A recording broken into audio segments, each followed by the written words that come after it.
to everybody for turning out tonight.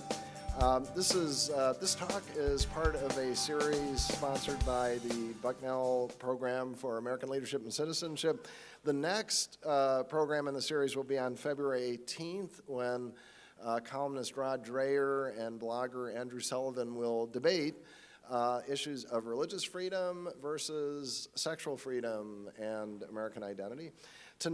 We also have an event tomorrow which features Professor Silva, our speaker tonight, who I'll introduce in just a minute, who will be dialoguing with Professor Riley, another sociologist, on how to talk together about difficult issues and not get really upset and walk off. So hopefully that'll work out okay. We'll see. But that's going to be at noon at the great room of the Hildreth Marza Humanities Center. So, and there will be food, and you can RSVP maybe still, Professor Riley, if you want to get food. I mean, you're welcome to come anyway, but the food is a little bit limited. So it's my pleasure and honor tonight to introduce Professor Silva, who is now at the Paul H. O'Neill School of Public and Environmental Affairs at Indiana University, formerly at Bucknell. We're sorry that you're not still here, but we're happy for you, though, that it seems to be working out well at Indiana. And her research interests include political culture, social class inequality, transitions to adulthood, qualitative methods, and family and intimate life. She was also, besides having been at Bucknell, a postdoctoral fellow at Harvard University, where she studied the impact of economic insecurity on social connectedness and civic engagement. Professor Silva has authored 2 books exploring American working class culture, including most recently, We're Still Here, Pain and Politics in the Heart of America, published by Oxford University Press just this year, and also Coming Up Short, Working Class Adulthood in an Age of Uncertainty, also published by Oxford in 2013. Her research has been covered by the New York Times, the New Yorker, the Boston Globe, the Chronicle of Higher Education, the Atlantic, Boston Review, and NPR's On Point. She's been interviewed on Marketplace, WAMC's The Roundtable, WITF Smart Talk, and 2 programs on Sirius XM, Tell Everything with John Fugelsang and POTUS. Professor Silva earned her PhD and MA in sociology from the University of Virginia. She also studied sociology at the undergraduate level at Wellesley College. Tonight, she will be drawing on research that she has done, fieldwork that she has done in the Pennsylvania coal region, which particularly was related to her most recent book, and will be, I think, engaging issues about class and American identity as related to the ongoing question in the series of what insights can we get today into various perspectives on American identity, what it means to be American, what divides us, what unites us. So please join me in welcoming Professor Silva.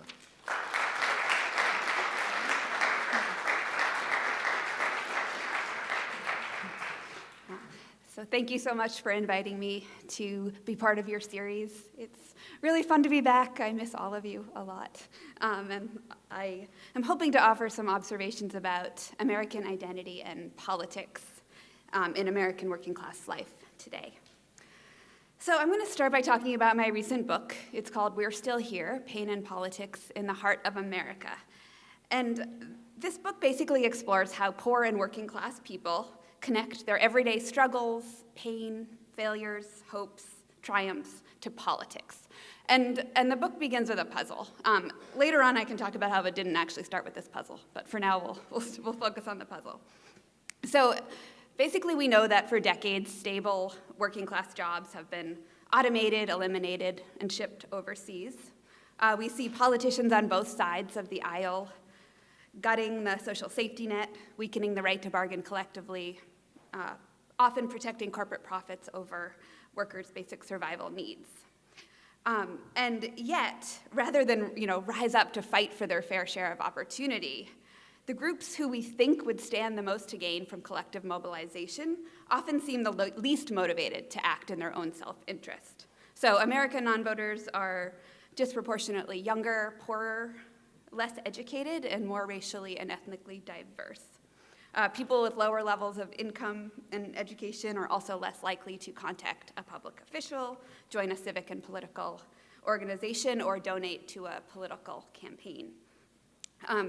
We might think that poor people would unite together to fight for their shared interests, but we actually see the opposite. So after the Great Recession of 2008, we see deepening divisions among people who are fighting to survive.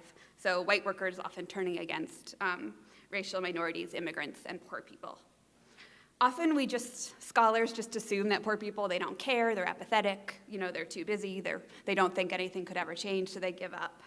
And what I wanted to do was to try to push past these assumptions and actually go and talk to people, to try to dig deep into the substance of their worldviews, to figure out why they thought the way they did, try to listen to the stories that made politics resonate with their life or not, and to try to figure out how they connected their view of the world to politics or didn't connect it to politics. And so I actually spent several years in the anthracite coal region of Pennsylvania to investigate this puzzle. And I worked with many Bucknell faculty and many Bucknell students along the way.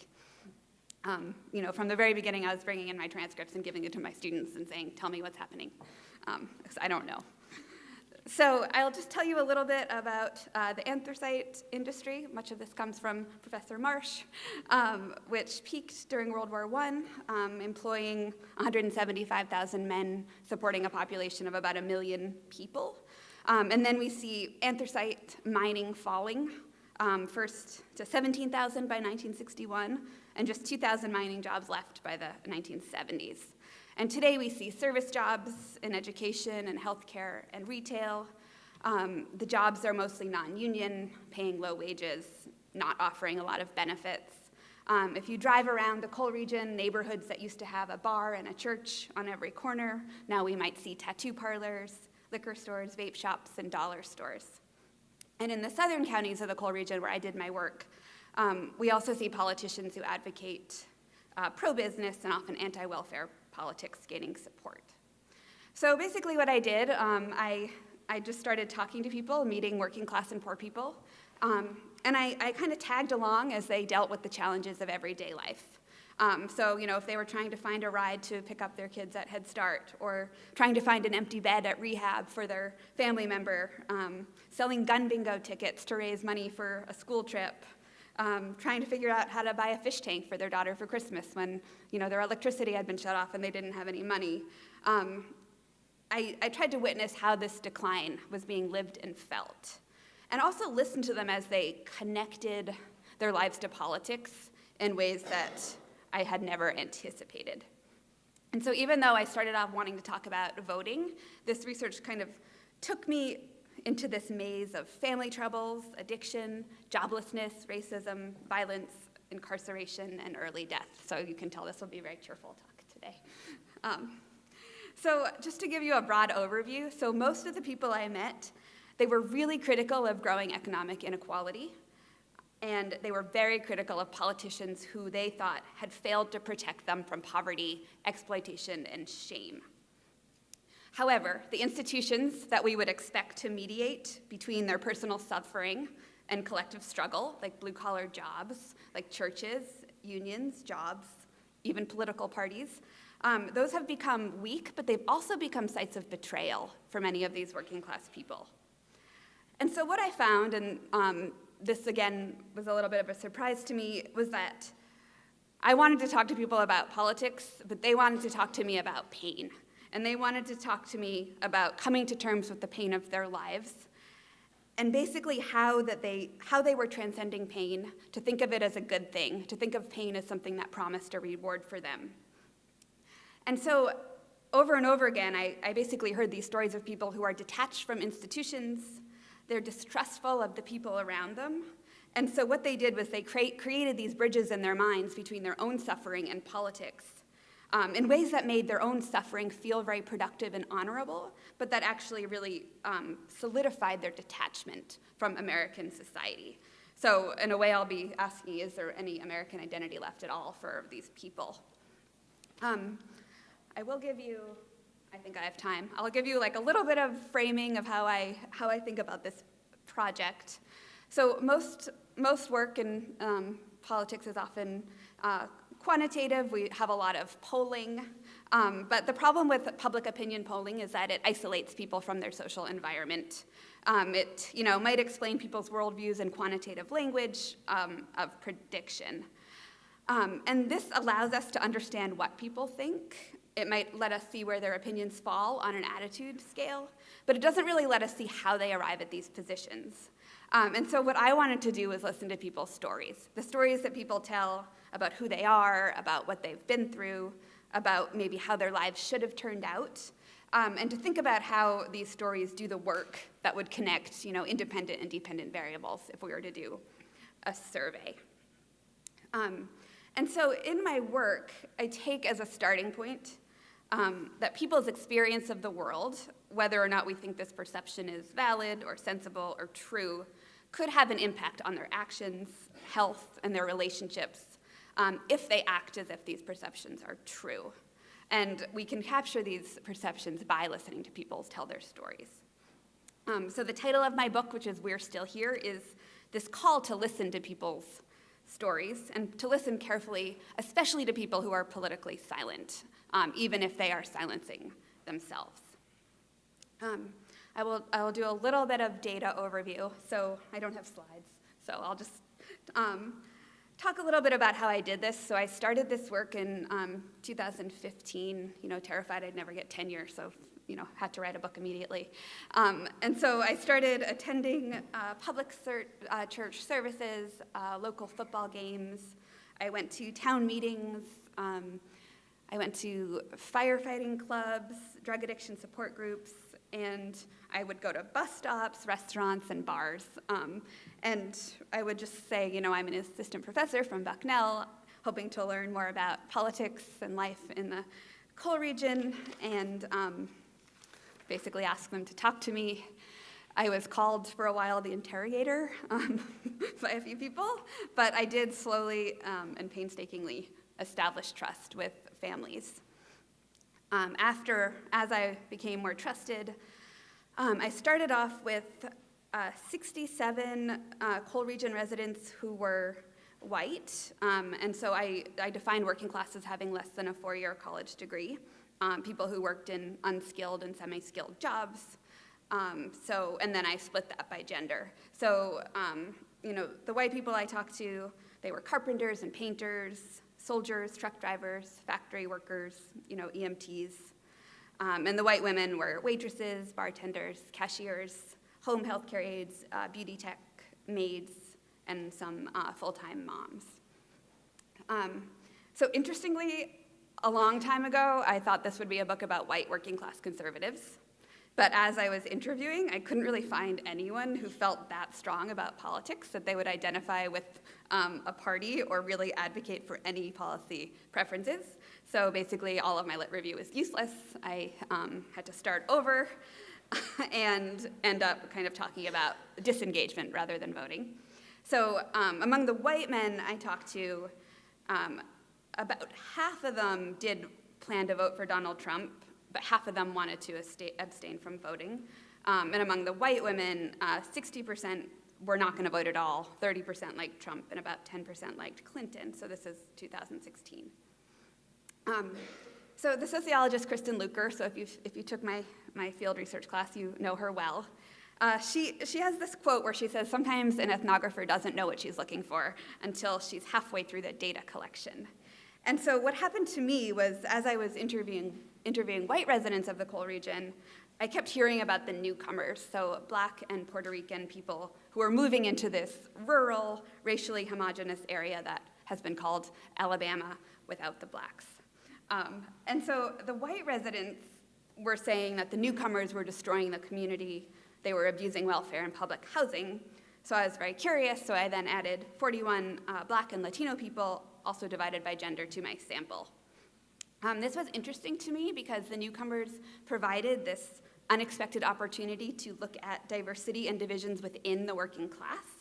And it was also just, interesting to think about how these newcomers would arrive and confront the stigma of destroying the town, and how they also kind of disrupt how we think. Usually we think rural is white, urban is Black, and it was kind of disrupting these perceptions.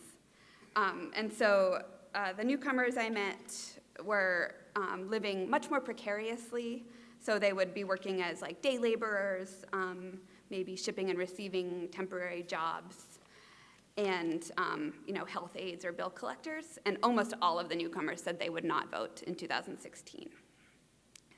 And so during these interviews, which would last for several hours, most of them were in people's homes, I would kind of ask about, childhood background. I'd ask about school and religion. I'd ask about civic organizations. I'd ask about the news and current events. I asked them, can you name any leaders who care about people like you? Can you close your eyes and picture the American dream and, tell me what it means to be American? Or are there people who deserve a helping hand? And so I would ask them all these questions, and then often it was the case that they would shift the interview away to other things. So I'm going to just give you some very in-depth stories of people I met and try to kind of think about the connection between identity and politics along the way. So I'm going to start with working class white men who I interviewed. And each group expresses pain, but in a different way. So the working class white men, they think about pain as this loss of purpose and a loss of social recognition. So for some of these men, they have a sense of collective economic justice, but at the same time, it's really important to them to preserve a sense of authority over women and over racial minorities. Other men have abandoned the sense of being a part of a class at all and want only to be recognized for the sacrifices and risks they make as individual workers. And then other men have given up altogether on any kind of traditional masculinity and are looking for new ways to bring purpose to their lives. So Roger Adams is a 42-year-old white man, and his wife, Brenda, who's 41. They live in constant pain. And I always remember this interview because it was August, and we were in their house, and the shades are drawn, and the windows are closed, and the doors are closed, and there's no AC, and it was dark and hot, and we were talking for many, many hours.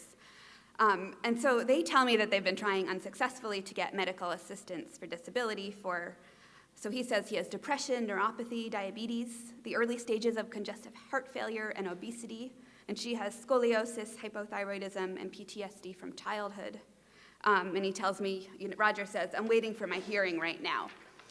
Roger's been out of work since 2009. He used to be an EMT, and then he says we lost our son in a late-term miscarriage. He says, I couldn't save him, and everything went down. Depression set in. He accuses his employer of firing him when he was trying to get Family and Medical Leave Act. And he says, I tried to get my health back, but they fired me before I could get my papers in, and it was a dirty trick. He says, a plumbing issue results in the loss of his children.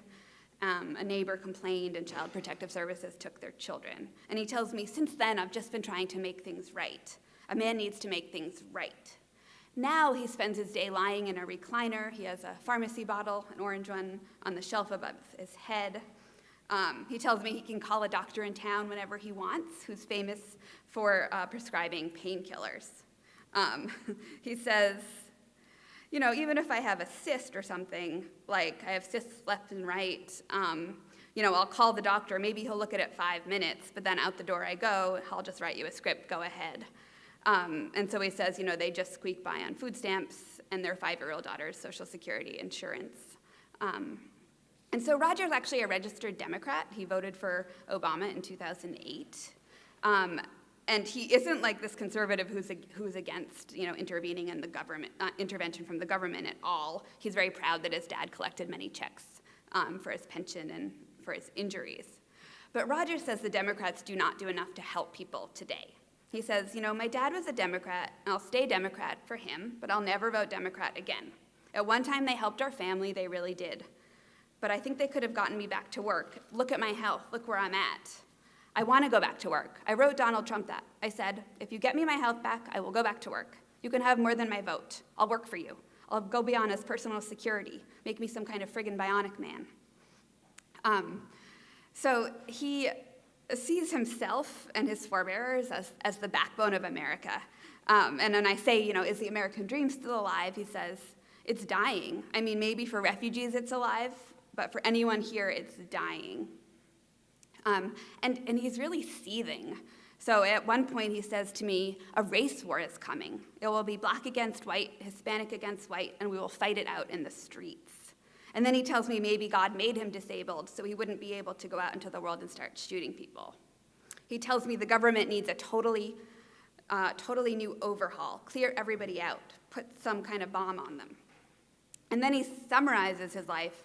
I very rarely trust anyone because every time I started trusting someone, something happened. Stone Cold Steve Austin said it on wrestling, and he put it in 3 letters, DTA, don't trust anyone. So Roger's political worldviews and identity pits the employment and healthcare needs of who he sees as the people against corrupt political leaders, against recent immigrants and ethnic minorities. And at the end of our conversation, I'll admit this is one of the interviews where I was kind of happy to leave. He asks if I've ever played video games like Fallout, Fallen Earth, or Stalker. He says, I think all these games, like on Xbox, you see how it looks like a wasteland? That's how America is gonna look soon. It's gonna be a civil war, and it's all gonna be real nasty. So he's sitting in his recliner, and he's imagining these scenes of violent annihilation, and thinking about how he's going to protect his body in America from becoming this wasteland. So for working class white women, there was much less of this kind of outward rage and anger, and instead, what I heard was narratives of pain and trauma about the family being linked to visions of a political arena where no one can be trusted. So many of these women, they live among violence and poverty, and they turn to food and cigarettes and drugs to try to get through their pain. And what I would hear them do is they tell me a story about how they learned to embrace suffering and actually see suffering as a good thing. And so they actually frame their distrust of politics as this adaptive response to trauma. So their memories of betrayal and abuse have basically taught them not to put their faith in any politicians at all. So I'll tell the story of Shelley Moore. She's a 33-year-old white woman, and she's the granddaughter of a coal miner. She was 13. Her mom was just 13 when she was born, and she grew up in a trailer park with her mom, with her angry stepfather, and 4 siblings. And her stepfather began sexually and physically abusing her when she was 4, and she actually said she testified in her own rape case when she was 8. So when she turned 18, Shelley was desperate to get out, so she got married immediately, married someone from high school who was in the Army. She moved to a military base, and she cut off all contact with her family. And she says, 6 years later, I got a phone call saying that Mom died. And Shelley tells me, my mom's friends told me, your mom used to sit all day long waiting, and as soon as her cell phone would go dead, she'd freak out, saying, Shelley's gonna call me one day. And Shelley says, but I never called. And that's when I spiraled into my addiction. That's when I didn't care anymore. That's when life said, we're gonna catch up with you. You called them out, but now you're gonna punish yourself. And she says, I did. I ripped my whole life apart because I didn't know how to cope with what I did. So after her daughter sees her crawling up the steps high on heroin, she says she locked herself in a hotel for 5 days and started sweating and shaking and puking and crying until she detoxed herself. She told her husband everything, and now he has full custody of her daughter. And so now she doesn't really leave the house. She doesn't work. She lives with a new boyfriend.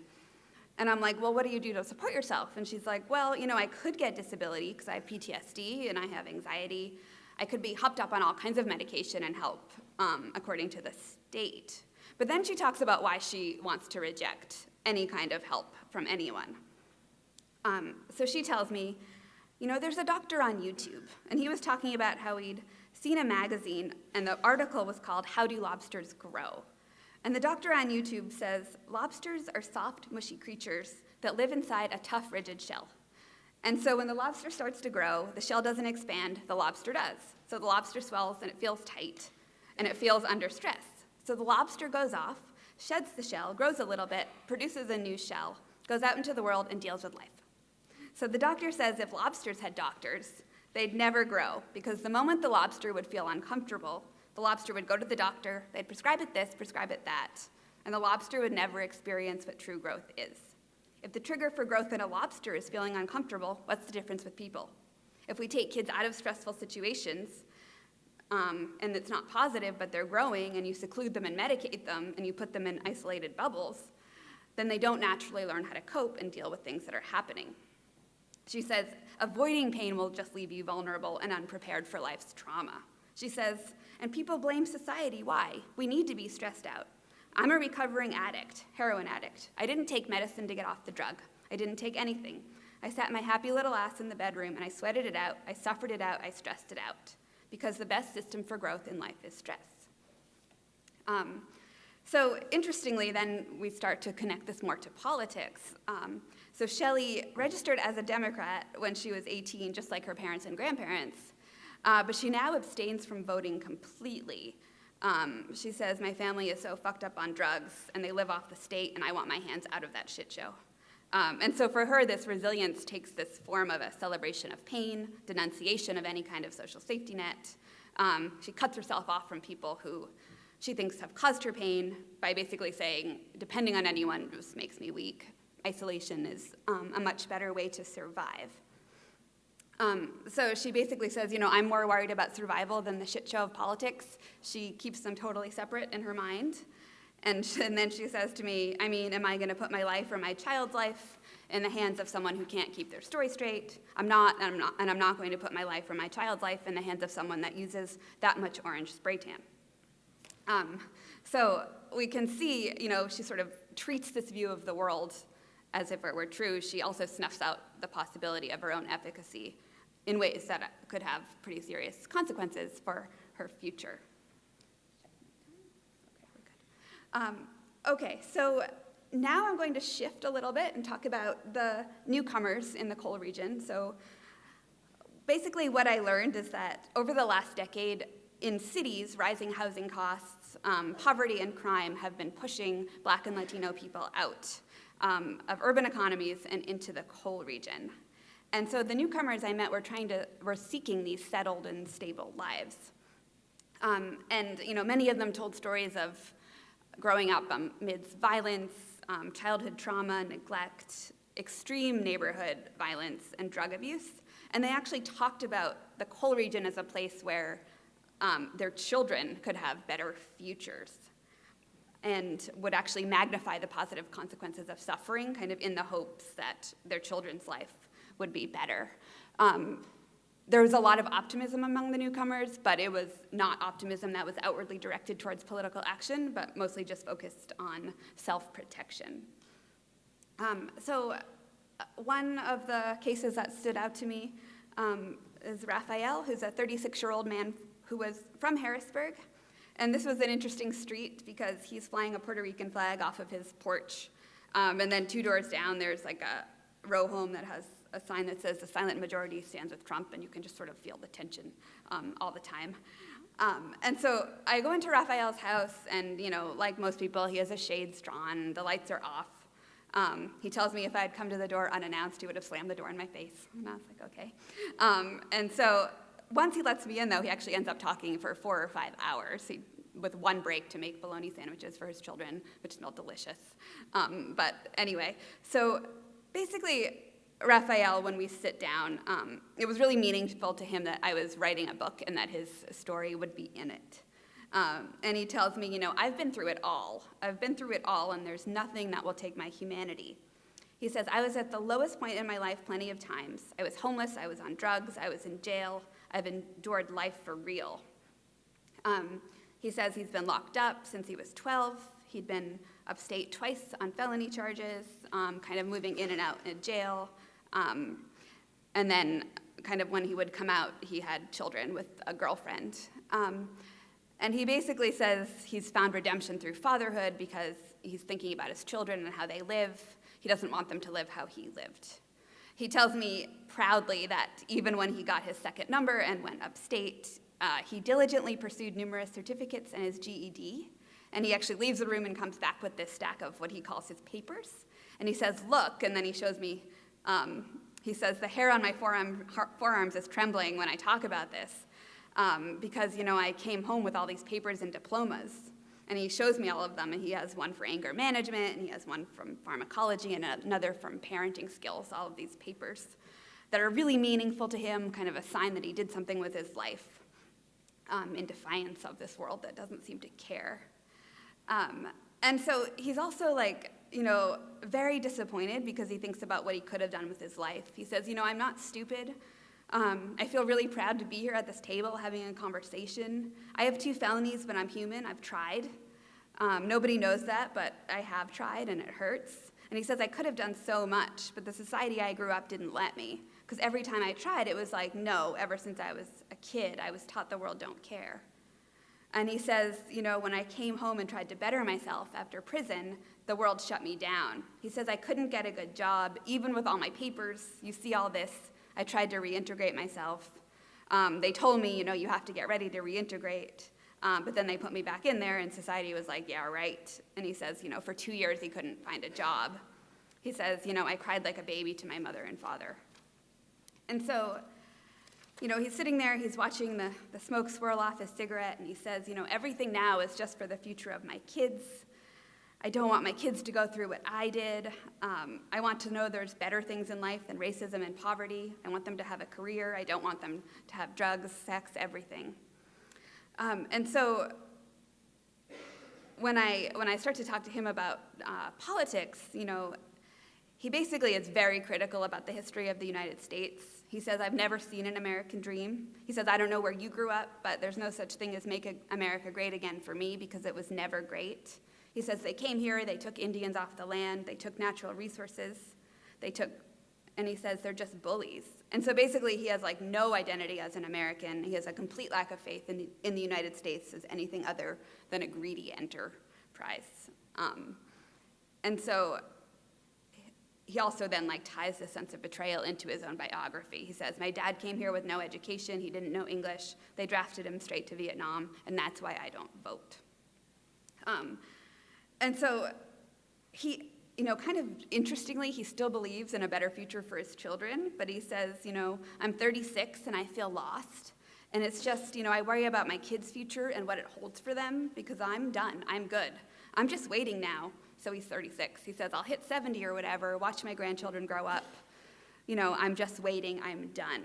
It's sad to say that at 36 years old, but you know what? I love the world, but it doesn't love me back. And his partner, Daniela, chimes in, I believe in God, but I also believe we're on our own. I don't care what's going on in the world. I'm living for the day. I'm living for my children. If the world's going to end, it's going to end. We can't do nothing about it. We can't do nothing but stay to ourselves.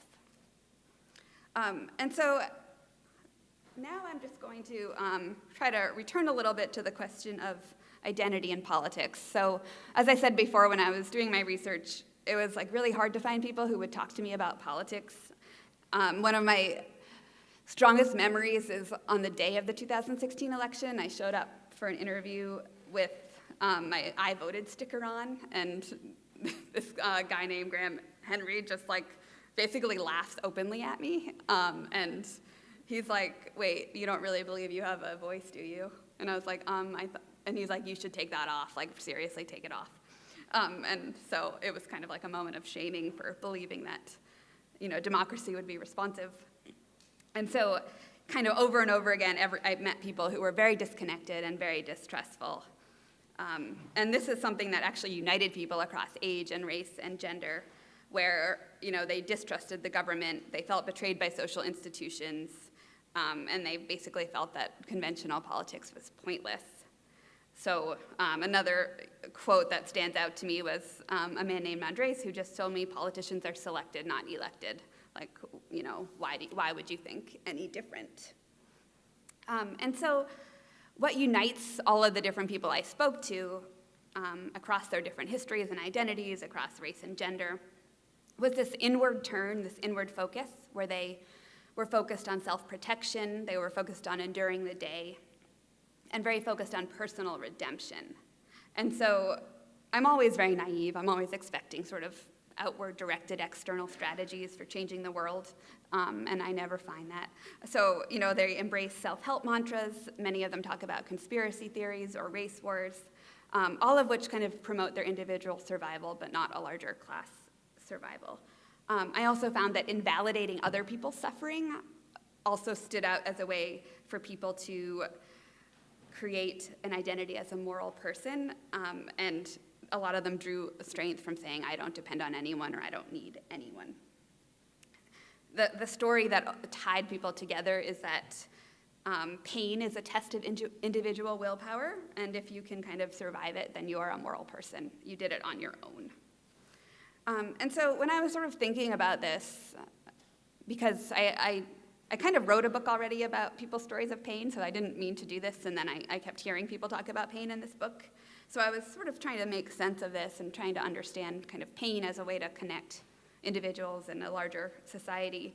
And so there's a historian, Keith Wailoo, who argues that pain management in 20th century America became this fraught political exercise, which is basically waged over the question of whose pain counts as valid, like whose pain deserves the government to step in and whose doesn't, whose pain is fraudulent and whose pain is deserving. And this resonated with me because in my book, individual pain management seemed to be this necessity because, family and community ties are very fragile, trust is non-existent, social safety nets are pretty limited, opportunities feel limited, and so pain and individual suffering become really central. So I want to talk a little bit about policy intervention. I guess tomorrow we'll debate whether policy is something that ever matters or could work. But so for me, I would say, if we look at the people in this research, I do think there is a case to be made for reducing material scarcity and improving opportunities. So we could think about investing in workers, maybe vocational and apprenticeship education, trying to raise skill levels. We might think about subsidizing wages for less educated Americans. We could think about access to birth control to kind of help families. At the same time, I would say that this lack of material resources is a different problem than the lack of strong relationships and community trust. And I think that this disconnection and distrust suggests that there could be also a space for policy intervention that's not just about material needs, but also about pulling people back into relationships and communities that they can count on. So maybe thinking about building robust public forums that would counter the self-insulation and distrust, maybe places where pain could be shared openly, and even think about pain as a vehicle for mobilization. So there is some work. For example, there was a study of marriage education programs where a sociologist found that even though the marriage education programs themselves didn't seem to help marriage, meeting other people seemed to, and then when people would come together and talk about their lives, actually did seem to forge bonds and maybe help people escape poverty through the connections they built. And so in my research, without any of these kinds of interactions or programs, people were just on their own to make connections between experiences and politics. And I think that's also why sometimes their worldviews seem fractured and incomplete, because they're drawing these wild connections, often using their cell phone to look up conspiracy theories and making kind of, figuring it all out on their own. And there were also people who complained that they had no civics education and they had no idea how politics worked. And it was really frustrating to not know what information was valid and who they could trust.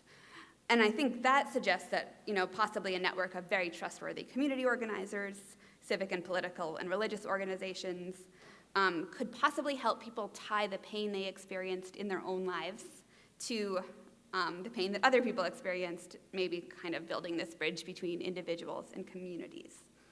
And also thinking about, are there other access? Is it possible to have other narratives that give people an identity and dignity that's not about invalidating other people or cutting other people out of belonging? I want to end, I always try to end on a positive note. There's 2 positive notes in my whole book. So this is one of them. So this is an example of a weekly support group to cope with addiction that I went to. So this is the story of Ellen, who was a 35-year-old white bank teller, and she attends this weekly support group because she's so angry about her sister's heroin addiction. She says, my sister would rather lie on the couch all day, collect food stamps and housing vouchers than work. And she said, this addiction support group, it's there's a handmade sign on the door. It's not really an official one. It's not one where we have medical experts. It's really just where people come together to talk. And Ellen is interesting because at one point she told me, like, if my sister were overdosing, I'd just let her die. I can't take it anymore. People have to learn to help themselves. But when she's kind of in this setting with other people, some of this anger fades away, and she actually starts to offer advice, for example, how to apply for housing or how to apply for health insurance. At another point, a Black working class young woman condemns pharmaceutical companies and doctors who fuel addictions by creating and prescribing highly addictive opiate painkillers and then profiting from addiction through the sale of treatments like Suboxone. They tell me the system, it feeds off itself, we have to break the system. And so then Ellen brings up this example of a research study, which is actually one I teach, that finds that rats are less likely to get addicted to heroin water if they're surrounded by toys and plenty of food. This is how she explains it. She says, if rats are in rat heaven, then they're less susceptible to dangerous influences. And so she says, well, how do we make rat heaven out of our community? And so I just conclude with this because it's kind of a rare moment of a we emerging to confront desperation. It's in an unlikely place, it's partial, it's temporary, but it does seem to build community rather than undercut it. And I will leave you with a question that I will just say, is it possible for working class people to harness these stories of suffering to collectively demand a response? I don't know if some of you don't want that, but we will think about it anyway. So, thank you.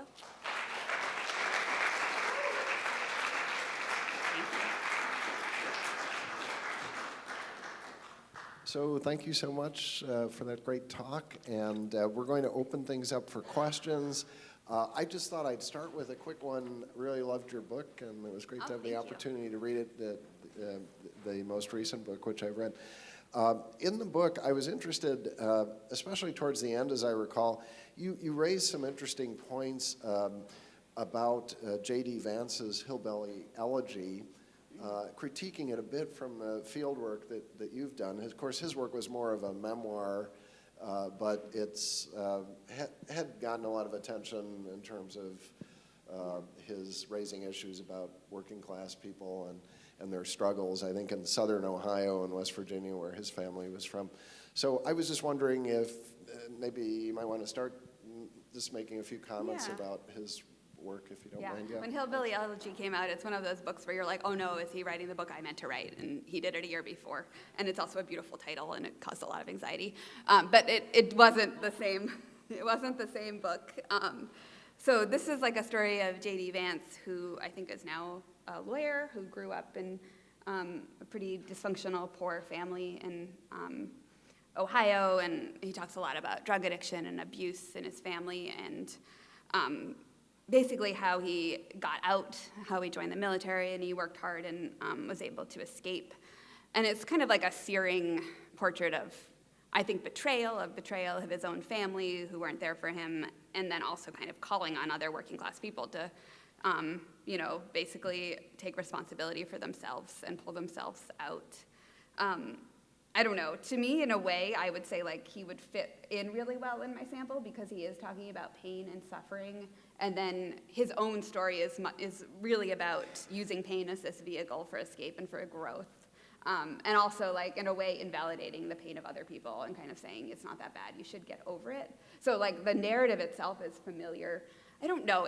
To me, it just seemed like there was a piece of it that seemed to me like he was using his family and as a way to, I don't know, blaming them to become successful, and it seemed like it was almost cruel to me that he didn't have very much empathy for the poverty that, or the abuse and violence that his mother had been through.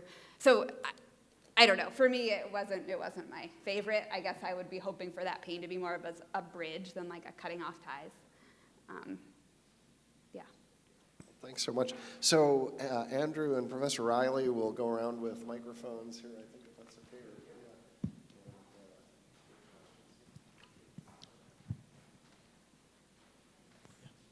Hi, I miss you.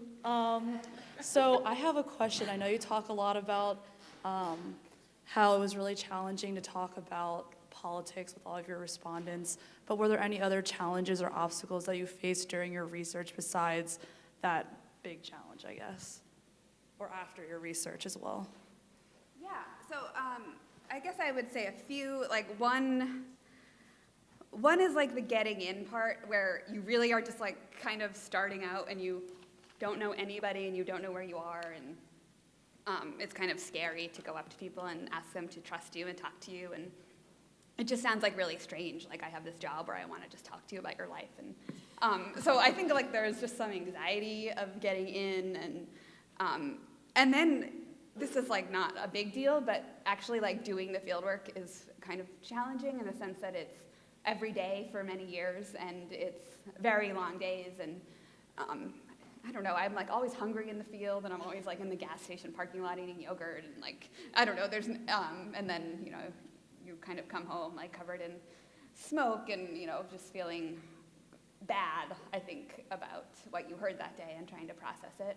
I think for me there's also the fear of when you publish the book and people you talk to want to see it, and then you don't know if you did a good job, or so I ended up like sending copies to some of the people in it, and I'm always like wondering if they're gonna feel betrayed or feel like I got it wrong, and not that I can do anything about it, but you know, just not wanting to have just like taken their story and not done a good job with it. So just Thanks. like lots of anxiety and hunger. Those are the two things. Yeah. Anyone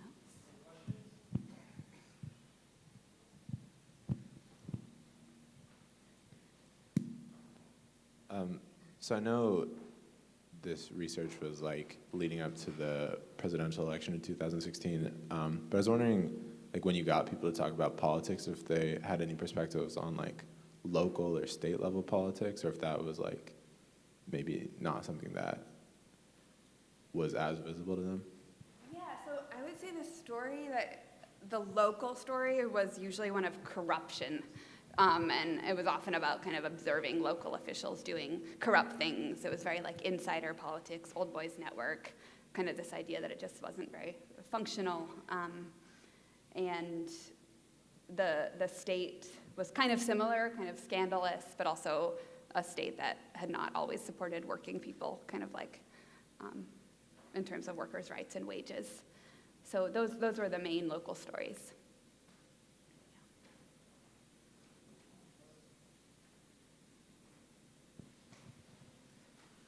Why did the woman who was, her mother died, she never called her, why did she come back physically to the town? She was away, right? She was at a place that maybe had more opportunity. Mm-hmm. Certainly the mines are closed, there's not a lot there. What brought her back? Did I miss something? Yeah, that's a good question. It was the case that many of the people I spoke to had left and then come back. And I mean, part of it is that like, it is like one of the cheapest places to live in the country. So, I mean, you can rent a house for a few $100s a month. And that was something, so people would say like, I don't have the skills or the money or the education to live anywhere else. And that was a story, or that was a thing they said a lot. I think people do also come back for family ties, and then they end up staying because they can't get out.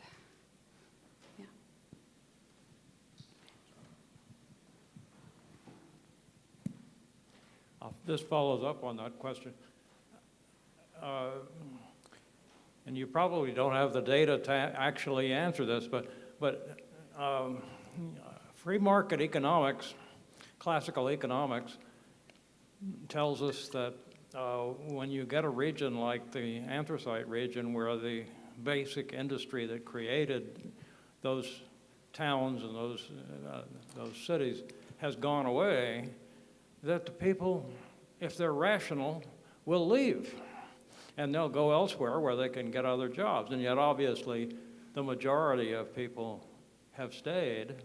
Enough people have left so that the population's been declining for a long time. But the people who leave, you have any sense that they're any different in personality, any different in intelligence? Is it just luck? Good luck, being able to get a job someplace else? How does that work? Yeah, that's true. I didn't talk to people who left. I only talked to people who stayed. I mean, this I would say if I read like historical accounts, it's kind of the idea that most of the people who could leave did leave, and that might be through military or through having education and skills. And then the people the white people or people whose family have lived there who stayed would say it's because how am I ever going to get an apartment in a city, or how, where would I work I don't have any skills, my education is terrible. Maybe I have this certificate from for-profit college, but I can't get any jobs with it, and I'm in lots of debt.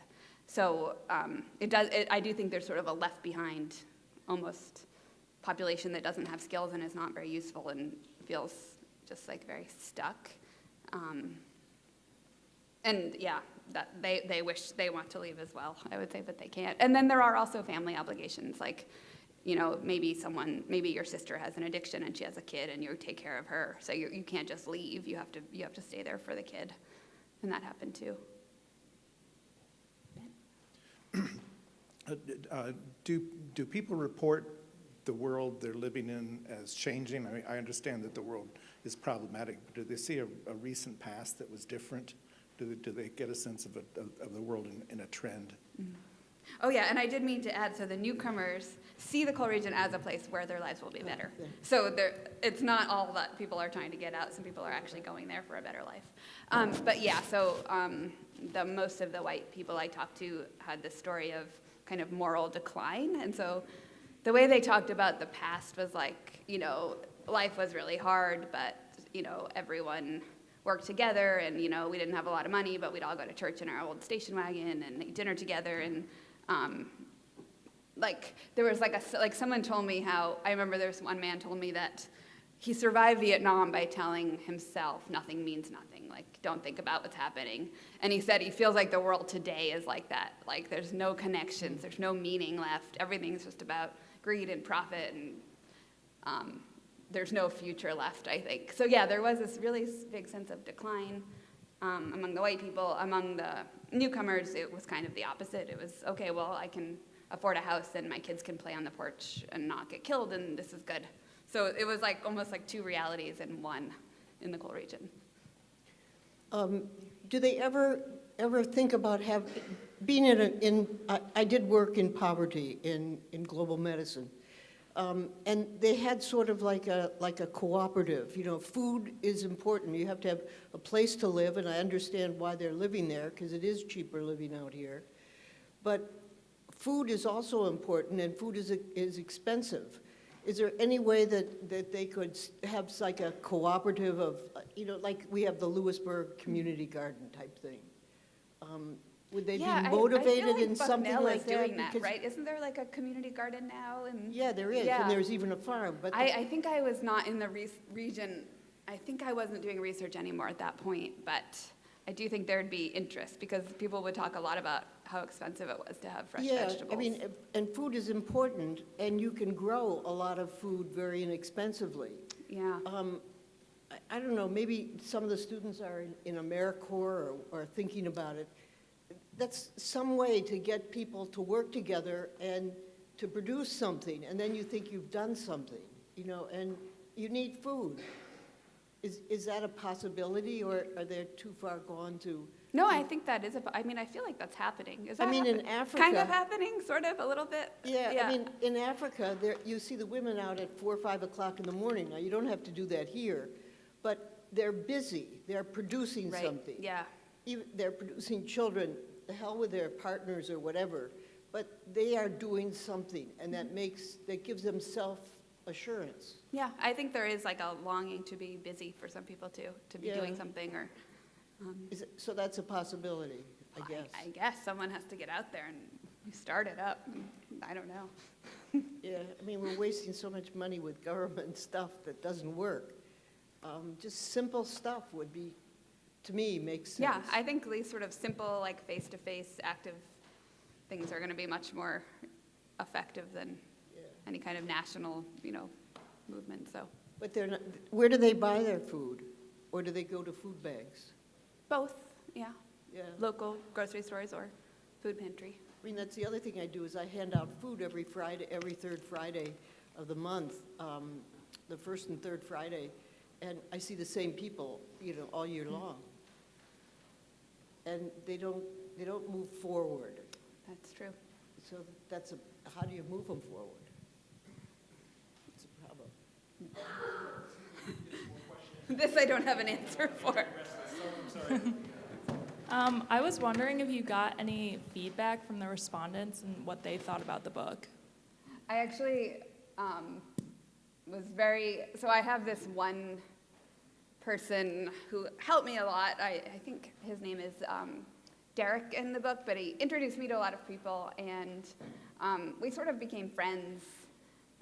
We have this interesting friendship where if he's with his girlfriend, he's not allowed to talk to any other women, so I lose him for like months, but then they break up and then he comes back. I'm like, oh, hi, and then, we just say hi, and he like knows my family and everything. But I was like really, I sent him a copy of the book, and then, he wrote to me and he's like, I read this book and I had to put it down because, I think about our lives and we were all so lost and you just told our stories, and it kind of made me cry. And so then I was like, oh, and then he posted on Facebook that it was the best book he ever read.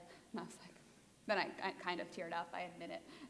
Because I was like, okay, well, there's like all kinds of problems with the book and maybe my field won't like it, but at least I didn't like get that wrong. So that was kind of a big deal. Hello. Sorry, my voice is really loud. So correct me if I'm wrong, but a reoccurring theme in the book was just a lack of trust within authority.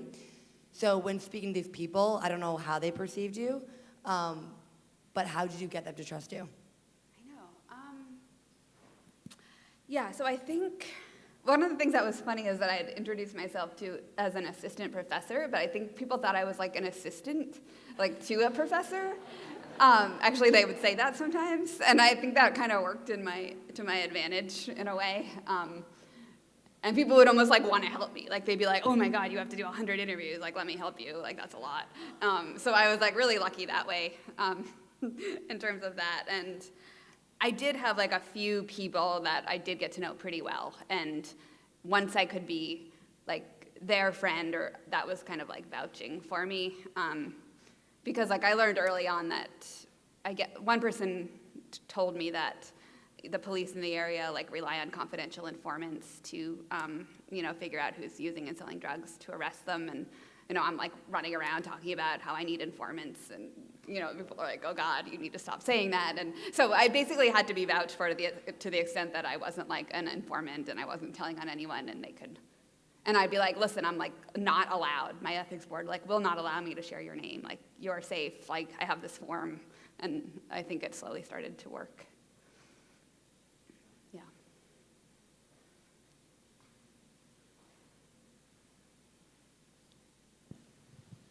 Where was the hand? I saw a hand there. Hello. Hello. So I have a question regarding your studies in general. Someone could say that there is a general consensus that there is a lack of jobs or well-paying jobs within the area. Yeah. And with that being said, the newcomers, as you referred to them as, are attracted to the area. And I was wondering what the reason for that is. Is it the cost of living or other aspects or benefits that you foresee? So the newcomers are pretty excited. Other than the fact that they do encounter racism in their daily lives, they are attracted to the area because it is much safer than where they came from. So, there might be petty crime, but they don't feel like they're going to be like shot in the street. They also were attracted to how much space they could get, and they could have a house for a few $100s a month, and so their money went a really long way. And some of them did talk about being able to get jobs like at Walmart or in like shipping and receiving or at a call center in a way that they said they couldn't have had where they were coming from. So it in a way there was like a really different perception about what a good job was and what a good life was, I think.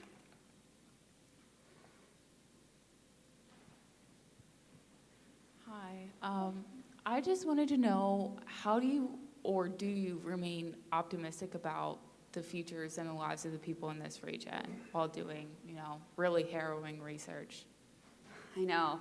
I'm always like confusing because I'm very smiley, and then my work is very sad, and yeah.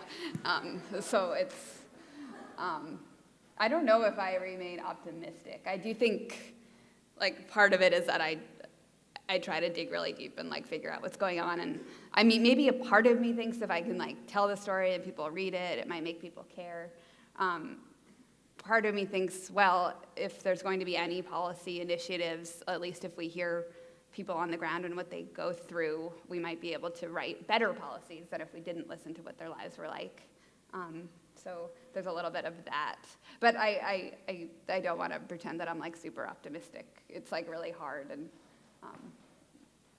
definitely don't see any easy solutions. Yeah.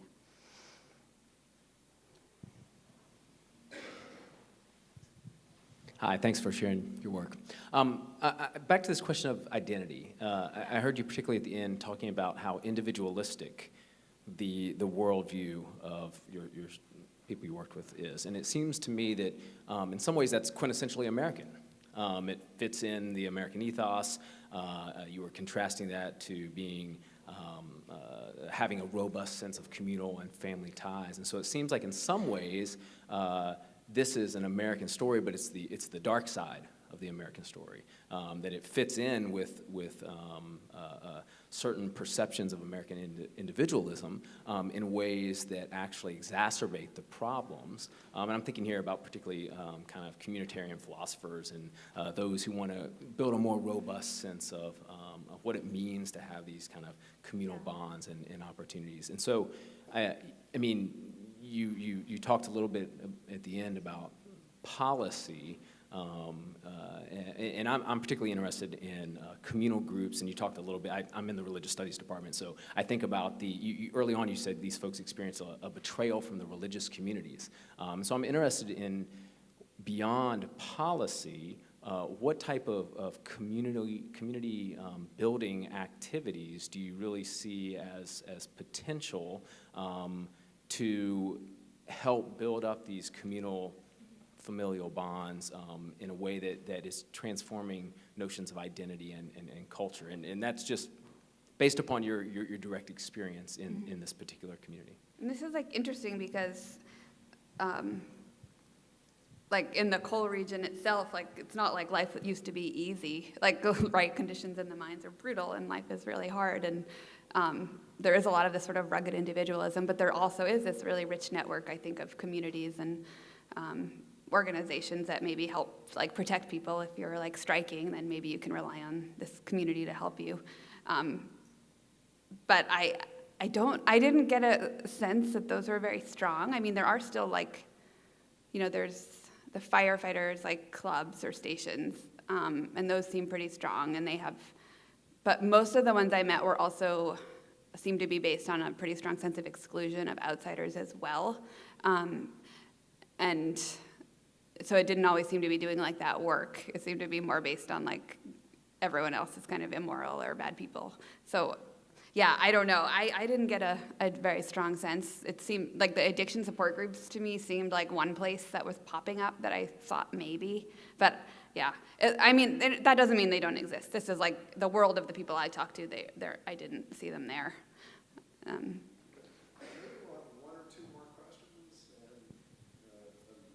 Yes. Hi, I'd like to segue onto this gentleman's comment here and something that you alluded to very early on in your talk when you mentioned that there used to be a church on every corner. Yeah. And, I think that's where a great sense of community came. I grew up in the area at a time where, you did get in the station wagon and you went to church, right, and there was a community coming from that, and that's where you got the help from. Nobody was particularly wealthy, but you also didn't have this sense of despair and solitude. So I think that's well worth looking into it as, in addition to the economic problems, is the lack of that in all of our lives. I would go to church sometimes in the early days of fieldwork, and it would be like 7 people, in the church, and I'd be like, and everyone was pretty old, and it's not that the young people didn't like believe in God or want to be spiritual, but they just weren't like going to a community where they weren't gathering with other people or working together. And people would say, like, when they talk about religion, they'd say, like, yeah, like people, go to church on Sunday, but they do bad things all week, or why should, churches cover up bad things? So it was almost like they were moving away from the institution and losing all of the, good parts of the community that went with it. I want to thank you for telling the story of people who are largely invisible and unheard. And I have two quick questions. One is, what gender differences did you see in terms of your sample, in terms of their experiences or their outlook? And then what's next for you? What are you doing? What kind of research are you engaging in now?